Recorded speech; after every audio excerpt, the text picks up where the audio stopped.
Göğsünde ay dolanır, yerde gül gül çiçek. Gören haçan bir de yarın kapımızdan geçecek. Gören haçan bir de yarın kapımızdan geçecek. Küsüp gitti yarım benim, yollar battı dumana.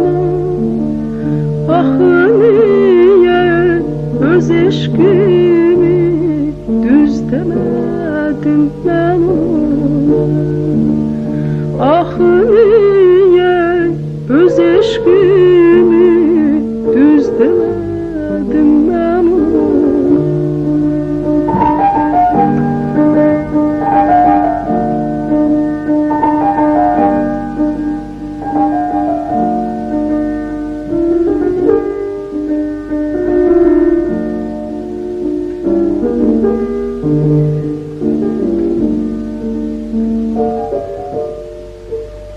Göydeki o tenha ulduz sanki beni andırır.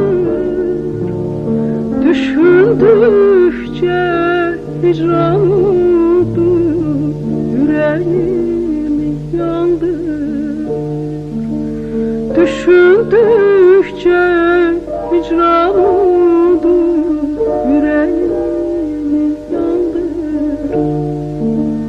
Belki bir gam içinde bakır o da yollara.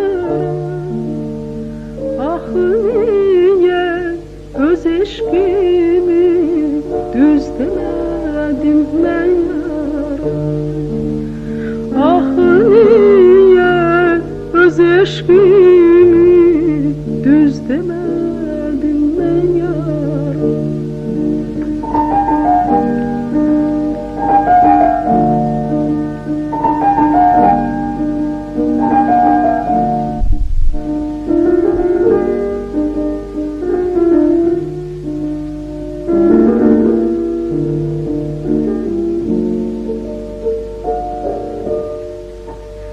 Bakacak mı gören gelip pencereme bir de ya.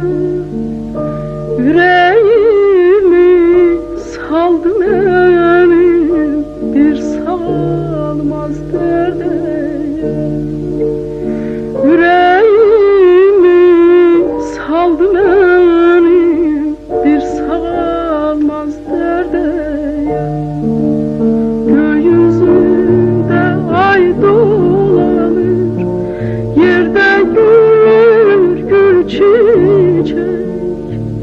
Gören haçan bir de yarın kapımızdan geçecek. Gören haçan bir de yarın kapımızdan geçecek.